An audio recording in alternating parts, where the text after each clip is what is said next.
Hi everybody, Dugroz here with Dugroz Reports. Today I'm going to be asking the question, which Chase credit card should I get for my last 524 slot? And if you're not sure what 524 is, in brief, Chase, the bank, has a rule that you cannot get more than 5 personal credit cards in a rolling 24-month period. And this applies not just to Chase cards, but to credit cards issued by any bank. So if you have applied for and been approved for at least 5 credit cards in the last rolling 24 months, you cannot get any more Chase credit cards. There's all sorts of information out there on the web about this rule, and that's all the detail I'm going to go into, so feel free to search it out on your own. I made a previous video called My Bizarre Credit History that gives a little bit of a background of the cards I've applied for. Even though most of my credit card applications are recent, I actually have had credit for 20 years. So you might want to consider going back and watching that video before this one. I'll put a link in the description box. Totally up to you. Let's move on. So when thinking of credit cards in the last rolling 24-month period, here's what's on the slate for me. When I kind of discovered credit card rewards or started stumbling into it, at first I dove in head first, and I actually applied for 3 credit cards all in May of 2019. First I got the Amazon Prime Visa, which is a Chase card, and then I got the American Express Blue Cash Preferred, and then I got the Citi Rewards Plus credit card. I made a whole separate video about why I regret getting the Citi Rewards Plus video. I'll put a link to that down below or up in the corner. But the first 2 cards I think were good choices. Well, regardless of whether they're good choices or not, after that I found out about the 524 rule. And then I thought, oh, I better be a little more selective because I've only got the ability to get 2 more Chase personal credit cards. Now, one exception to the 524 rule is that Chase's business cards do not add to your rolling 524 count. If you're over 524, you can't get them, but as long as you're still under 524, you can get the business cards, which I did. So between July and December of last year, I got the Chase Inc. Business Preferred, and I got the Chase Inc. Business Cash. Now, you might be thinking, well, why don't you just go ahead and get the third one, the Chase Inc. Unlimited business card? I just feel like I'm going to be downgrading the Business Preferred to a no annual fee version. I just don't love the idea of having duplicate cards. Feel free to put a comment if you think I'm crazy, talk me out of that, but I'm going to leave that downgrade option available, so I don't want to go open another business card right now because I'm planning to downgrade my Business Preferred to that no annual fee Inc. Unlimited later. And then in this year, January of 2020, I was approved for the Chase Sapphire Preferred. I feel like the Sapphire Preferred was a better fit for my family than the Sapphire Reserve, especially after they raised their annual fee by $100 not too long ago. So that's where it sits right now with 4 personal credit cards. What is that one last Chase slot going to be? This is my last chance, and I want you to comment down below and let me know what you think I should get, but I'm going to go through some of the options and let you know what I'm thinking. If you think this type of video is helpful, please subscribe to the channel and please click the thumbs up button. I will mention that I have already met my minimum spend on all of the credit cards that I just showed you to get the sign-up bonus, so that's already taken care of. So I am in a position where I'm ready to move ahead. So I'm on the Chase website now, and I'm looking at all the credit cards that they have to offer. I'll start with the airline cards. Now, first of all, we run across the Southwest cards. There's a few different Southwest cards here. And I know that some people really like the play for the Southwest Companion Pass. In my case, I've only flown on Southwest once in my entire life. The city that I live in, our airport is Des Moines, Iowa. Southwest only flies to one city regularly, which is St. Louis, and then there's seasonal flights to a couple other places like Phoenix and one stop in Florida, but very little Southwest.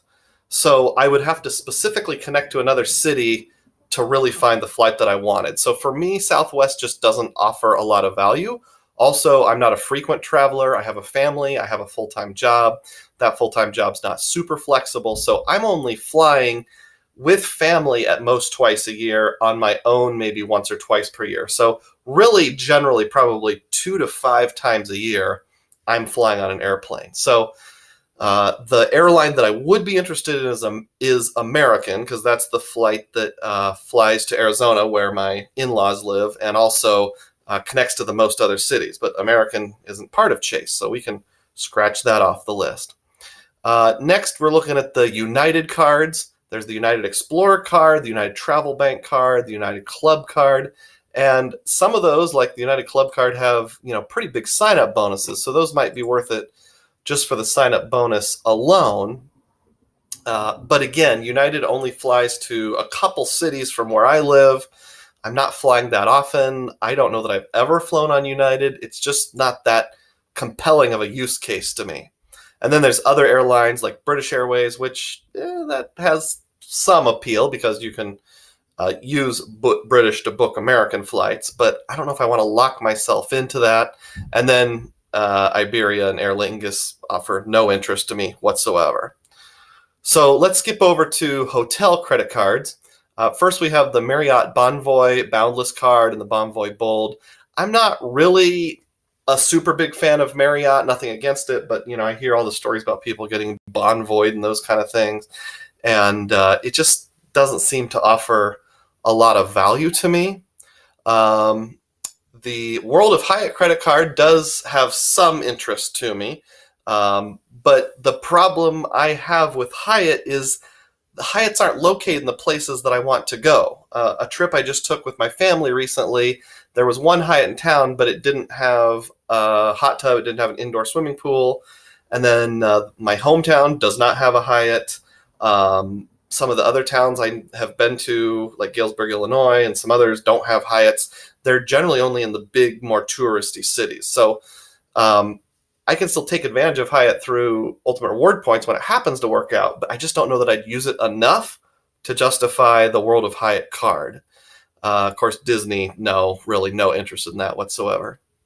With the IHG Rewards Club Premier card and the Travelers card, if I were to do it, I'd get the annual fee one, the Premier one. That 140,000 point bonus offer is pretty compelling, and I just made a video recently about some tricks you can do with IHG. So this would be the top motel card that I would be looking at if I was looking at motel cards. The problem is, again, I travel so infrequently and stay in motels so infrequently. I really like the idea of being a free agent when it comes to my motels and just staying in whatever motel happens to be the most attractive. For example, on my most recent visit, based on the location, the pool, the price, and a variety of other factors, the motel we ended up staying at was a sleep-in, and it was very nice. Choice Hotels doesn't really have much of a rewards program. They do have one, but it's not well-renowned or anything. But I like being able to play the field with motels and go to lots of different motels. So I'm not sure if I'm going to lock myself into one particular motel or not. Kind of leaning against that. Leaning away from that, I mean. So now we're on their no annual fee cards, and you see the Chase Freedom Unlimited here, the Chase Freedom here, the Chase Slate. Obviously, I'd rule that out. There's really no point in getting it. We don't see the Chase Sapphire Reserve here, but remember, since I have the Chase Sapphire Preferred, I'm not able to get the Sapphire Reserve. You can only have one at a time. I might product change later, but I'm not going to go out and get a new Sapphire Reserve. The United Travel Bank card, there's really not much value there. It's such a low-ball card. Disney, no interest there. I already have the Amazon Prime Rewards. That's a very nice card. The AARP card, it's a decent card for cash back, but really I can get that kind of cash back other places. So there's not a whole lot it offers for me. So really, we're looking at their cash back cards, or at least I'm looking at their cash back cards being probably what would appeal to me. And again, I don't want the AARP. I've already got the Amazon Prime Rewards. So these would be the cashback cards that actually earn ultimate rewards, because I can use those. I can transfer them over to my Chase Sapphire Preferred, or if I have it at the time, my Chase Inc. Business Preferred, and use them in the travel portal or for transfer partners. My thought is I will always keep at least one transfer partner gateway card with Chase either the Sapphire Preferred, Sapphire Reserve, or Chase Ink Business Preferred. And I can pair it with the others. Like I already have the Chase Ink Business Cash, which has some good earning categories like 5% office supply stores. So I've narrowed it down to these two, the Chase Freedom Unlimited and the Chase Freedom credit card, as the next one that I'm going to get. The Chase Freedom Unlimited gives 1.5% cash back on everything. You would get a modifier of 1.25 if I use that with my Chase Sapphire Preferred, and I believe that would net out to 1 7/8. Is that right? I think so. In terms of what it would get me. And then the Chase Freedom has the rotating categories quarterly. Like right now, there's a gas category. At some point, there'll probably be a pharmacy category. At some point, there'll probably be a grocery store category, those kind of things.